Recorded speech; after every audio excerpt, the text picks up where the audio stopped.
The Greater Life Christian Center presents No Limits with Pastor Netha D. Bell, preaching the gospel of Jesus Christ, touching our generation with the power and love of God, sharing life-changing messages of salvation, hope, healing, and deliverance. Experience a new level of praise, worship, anointing, and freedom. As you faithfully receive today's message, may it speak to your heart. This is No Limits with Pastor Netha D. Bell. Now join us in the sanctuary. Minister around a statement that hopefully you can touch and agree with me about, that says this: if I had to take a time stamp or a check, whatever happens from this point, I'm all in. I want to minister around a statement that says, whatever happens from this point, I am all in. Yes, Lord. Oh my God, turn to your neighbor and say, I'm all in. I'm all in. Say it with confidence. Say, whatever happens from this day forward, I done got a word and I'm all in. Find somebody else and say, I'm all in. No, don't, but only say it if you mean it. I'm all in. I'm all in. Whatever happens from this point forward, I am all in. If I had to take a status check and ask you what was your position, how many people would say, oh, my position, I fold, I'm all in. Yes. I'm all in. I'm all in for every bit of me. I am all in. Come rain or high water, I am all in. I'm sold out for Jesus. Whatever happens to me, let it happen from this point forward. I'm all in. Egypt would never feel my presence again. I am all in. I'm all in. I'm all in. Sometimes you got to wake up and tell the devil, I am all in. You can't have my thoughts because I am all in. Amen.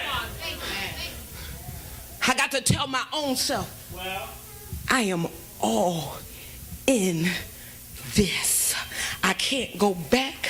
I can't turn around. I am all. I done heard what he feels about me, and now I guarantee I feel that way about him, and I am all.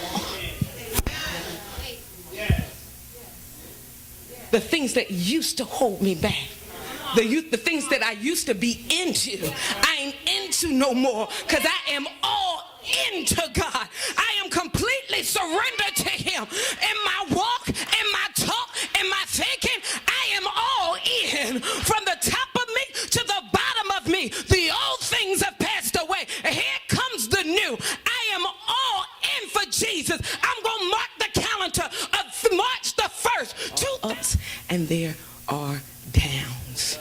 If you walk with God long enough, God says, I desire that you not be lukewarm, but that you would either be hot or cold. And I was going through a situation and just walking, and if you hear under the sound of my voice, I know you can relate to me. And God was saying to me something just so simple, and I found it to be profound. And if you were here on Tuesday, I shared it. God said, no talking during the test. Have you ever been tested by God? Have you ever took a test in school before and the test came upon you, and there's one or two things? If you're nervous, you'll start talking during the test. You'll start asking clarification on questions. You'll even sometimes try to look at the neighbor's test. But God is sending into the atmosphere during this leg of the race, I need no talking during the test. No talking during the test. Sometimes if you're ever taking a test and you're confident and you're studied and you prepare, there's no problem about talking on the test. I remember getting my paper and I would look at the situation and be confident that I could pass it, and I would expediently go right to work. You didn't look and see what this one is doing. You didn't look and see what that one was doing. You shot down that paper, 1, 2, 3, multiple choice, ABC, and filled out your exam and was proud to take it up to the teacher and sit it down to expect a 100. There was no talking during the test. But there's somehow when God challenges you with a test that you did not know that was coming. When you get a pop quiz and you want to ask God, am I really really in the will of you? Am I really doing what it is you called me to do? And God says, shush, no talking during. And I said, God, why is it that not talking during the test is so important? God said a couple of things, and I'm going to explain it to you, and I'm going to get out of the way. When you talk during the test, watch this. The moment we accepted Jesus Christ as our Lord and Savior, we linked into his spirit. Talking is for you to talk to your neighbor. When you talk to God, you don't even have to open up your... Y'all didn't get that. When God says no talking, that means life and death lies in the power of your tongue. And if you talk too much, the enemy might just recognize that you are afraid. But if you keep your mouth closed, if you don't say anything, he will never know what your disposition is. People don't know you're ignorant until you open up your... When he say no talking during the test, you just hold your peace. Because the moment you start to speak, they can hear the emotion and the fear in your voice. And you may just say something that comes against the will of what I'm doing. So God is saying in this year, no talking during your test. Because a teacher would never implement a test if the student wasn't ready to pass the... No talking during the test. Watch this. Because we are connected to God, you don't, a different way of thinking, have to actually say words for God to speak to you. Because God is speaking into your spirit, man. And when God speaks into your spirit, man, you can't talk because everybody don't understand. You don't even understand what it is that God is doing. And it becomes dangerous when you begin to talk into the atmosphere about things that are premature, and the enemy gets an opportunity to come in and abort the mission of what God of what God is doing. Watch this. Whenever you talk too much, you put too much evidence, you put too much thought, you give the enemy too much ground on the strategy, watch this, that you don't even clearly know. Watch this, watch this. See, before in the natural realm, when you were in the world, there were easy things to look. 1, 2, 3, do this, 1, 2, 3. But when you start getting in the place of walking in God into the impossible, God does not reveal the plan to you. So it's dangerous to begin to talk about a plan you don't even fully understand yourself. And if the truth be told, if God ever presses you to do something outside of you, half of the time you scared to death. And so God is saying, I'm just simply testing you, and I'm already letting you know, you need to learn how to not talk so much and quiet so that you can hear my... Let me say that again. Stop talking so much and quiet your spirit so you can hear my voice. Somebody say, sometimes it's good to be quiet. I know it's true. Watch this. When Paul, watch this, listen. When Paul was called by God, right there in Galatians, write it down and you can look at it later. 1:15 to 17, Paul said to those, you remember Paul that was Saul, that went and murdered all of the Christians. When he went back to the church, they said, Paul, get on out of here. Ain't nobody believe in you. You ain't called by Jesus. Watch this. This is what Paul said. This is what Paul said. God has revealed his son to me, and I'm proclaiming the good news. And Paul said, when God called me, I did not rush out and ask human beings if they could confirm what God was doing in me. Paul said, when God called me, I didn't even go back to the church that those that were already apostles and ask those apostles, what do you think about what God is doing in my life? Paul said, when God gave me a word, I ran and I got away because I didn't want nobody talking to me, and I didn't want to talk to nobody.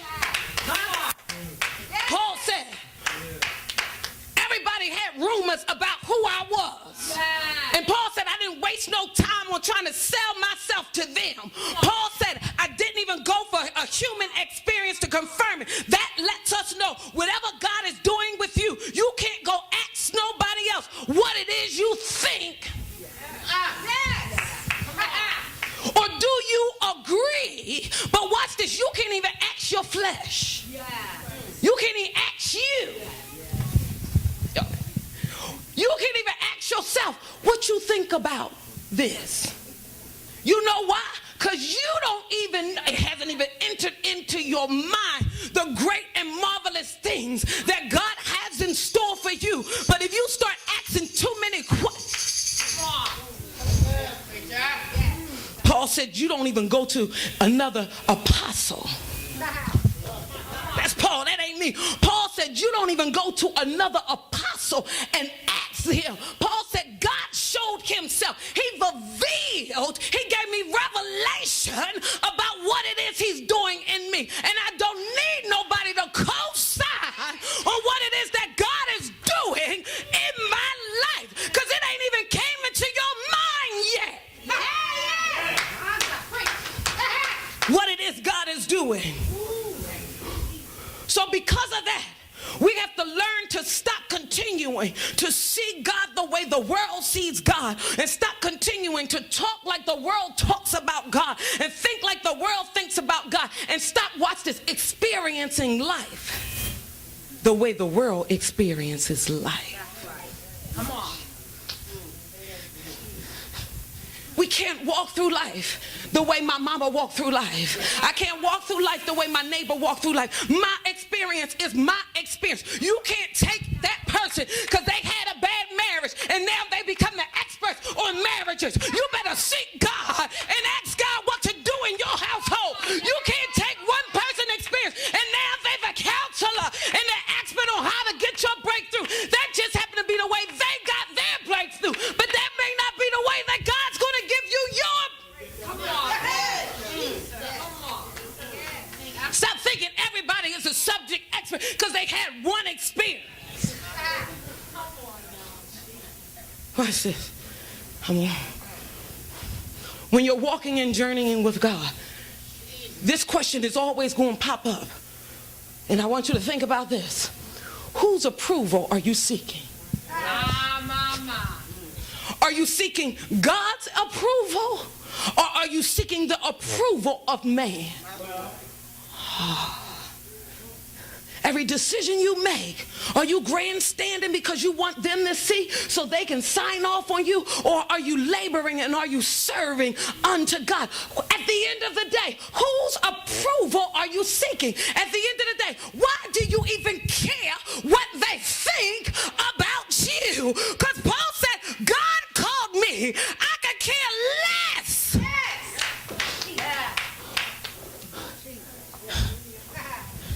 Whose approval are you seeking after?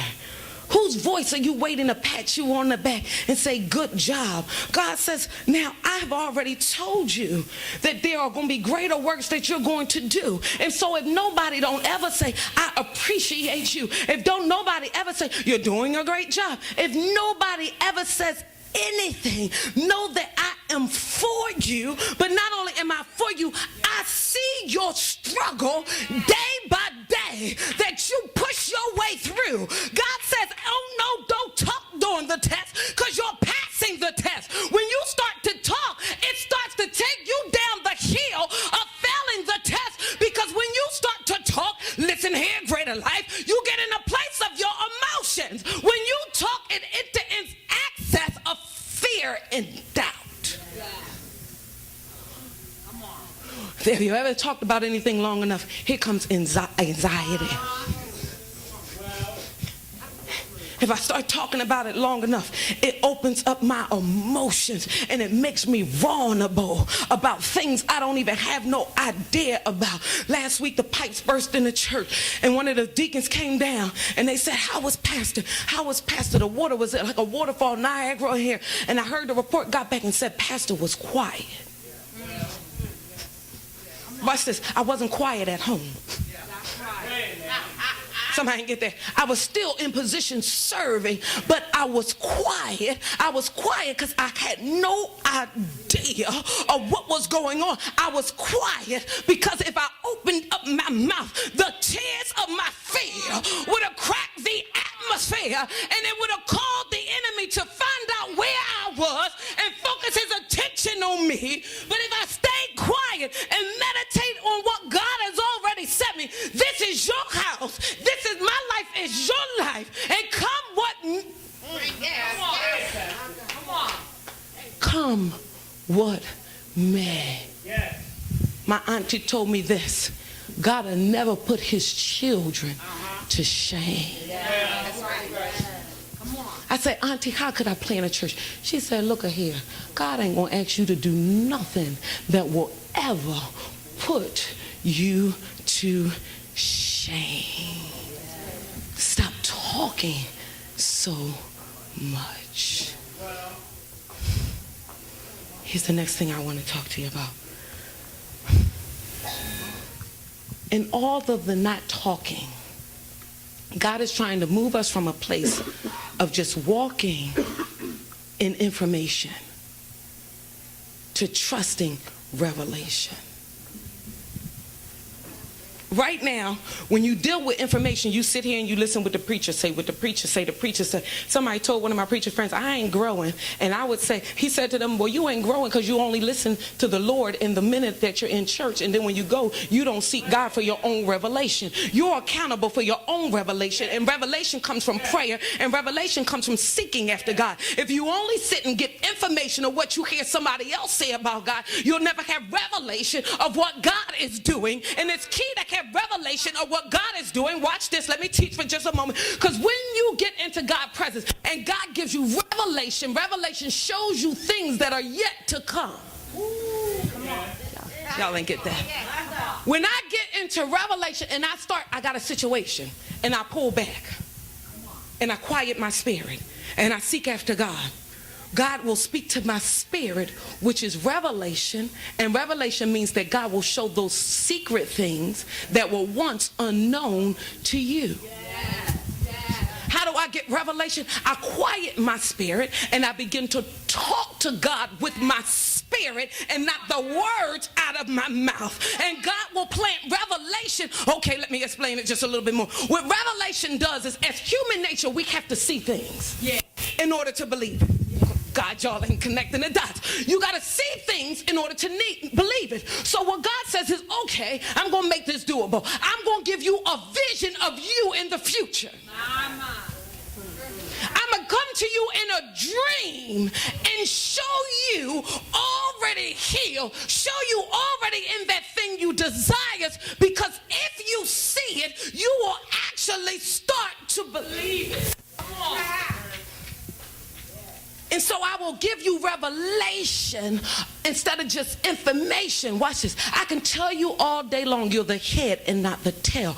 But in the quiet place of your spirit, if you begin to listen to my voice, I will lay out the plans that will guarantee to show you that you are the head and not the tail. And you ain't got to talk to nobody but me regarding you. Y'all ain't getting it. Revelation lets you see the things that you cannot see. That's right. Revelation, God will show you step 1, 2, and 3. Information is just what the world. Watch this. It's easy to be in the world because the world will give you a 1, 2, 3 step, a recipe on how to make the meal. But when you have revelation and anybody in the world, watch this, can pick up a recipe book and make a meal. But then you'll get the evidence of just a regular meal. Right. Come on. But when you want to do supernatural things, you can't pick up the recipe book and try to get great things. You're going to get the same meal from the recipe book. But God says, I'm taking you to another level. So leave your recipe book, put away your toolbox, come up to this level, and let me give you the blueprint on what it is that I'm doing in your life. It comes from revelation. I'm going to show you tomorrow before you get to tomorrow. Come on. That way to prepare you for. Come on. I remember I was going through a test and the enemy kept coming to me and saying they're going to ambush you tomorrow. They coming in tomorrow and it's going to be you tomorrow. They picking you tomorrow. Tomorrow's your number. And in my prayer, God silenced my spirit and he said, I would never allow an enemy to ambush you. I ain't never gonna let you be blindsided. As long as you are in my presence,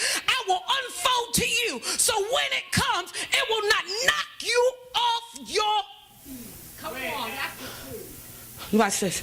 And somebody's saying, well, will he only unfold good things? This was a bad thing that I thought. Y'all ain't getting it. There are some things that are going to unfold in your journey with God that you would think are horrible things to happen. But when you're in connection with God in prayer, God will let you know this is not unto death. God will let you know, if you're linked in good enough with God, he'll give you the day and the time and the name and when they gonna come. Why? Because if he did not do it, you would lose your mind. If God does not give the church revelation, listen here, church, you would give up on your faith. That's right. It says, a blessing deferred, the heart becomes sickened and weakened. It is in your prayers that God will give you revelation to everything he's doing. You ain't got to call up Miss Chloe. You ain't got to ask nobody else, what do you think? You get into God's presence. Quiet your spirit. I'm not talking about what, our Father who art in heaven. I'm talking about, God, I need your help. I need a solution right now. Yes. Ask God for revelation and wisdom on how to respect, watch this, his control of what he's doing. Do you know that God doesn't have to ask us or get our agreement on what he's going to do in our lives, but he know you couldn't handle tough love like that? And he knows that you just said, I'm all in. And he said, since you're all in, know it's me and you. And I will connect to you as much as you connect to me. And you don't have to compare yourself or worry about what nobody else is doing, because you will be steadfast focused on what it is that you and I are doing and what it is I'm doing through. When you don't have that connection, you start looking around to see what everybody else is doing. When you don't have that connection, you begin to worry about time coming forward. When you have revelation from God on who it is that God is and what it is God is doing, watch this. You won't lose focus. The enemy wants you to think that this is it. But God is saying, at this point, you need my wisdom in order to get something different than what you currently already have. And the way you get it is you have to learn to not talk so much in the atmosphere, but quiet down your spirit and begin to pray and begin to seek after me, and I will unfold to you mysteries you know not of. When you understand that, you'll stop looking for everybody's opinion about your situation. Somebody else told me, I'm getting ready to meet with these people to find out what they think about what I'm going through. And I said, so what you going to compare that to? Well, God told you. Well, God taking too long, so I need to get another opinion. I don't think I can wait on what God is saying. Maybe God going to use them to talk to me. Oh, that was Old Testament. He used the priest to talk. Oh, no, he can talk to you. Watch this. The problem is you can't sit there long enough until he begins to talk. Yeah. I got one more thing and we getting out of here. Watch this. I want to tell you something else. In journeying with God at this point, you cannot trust your feelings. Faith has nothing to do with feelings. Your feelings that say, I don't feel like that. Your feelings that say, I don't think we can. Do not trust the way my feeling says I'm angry.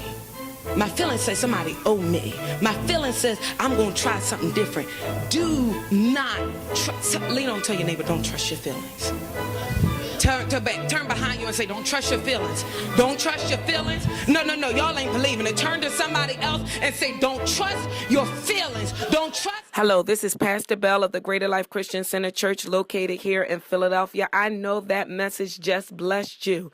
No matter what, I'm all in. But I couldn't allow this time to pass without sharing with you the great thing that God did here at the Greater Life Christian Center for Good Friday, April the 3rd, 2015. I have been praying for God to give me a vision on something to do different this year for the 7 last words. And God showed me 7 little children. And so I just want to share with you, because God allowed us to use 7 little Christians to bring the 7 last words from Jesus on the cross. And my God, what a mighty time it was. Take a look at this clip and enjoy, and I hope you will visit us here at Greater Life, and to see you soon. God bless.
You have been watching the Greater Life Christian Center television broadcast with Pastor Netha D. Bell.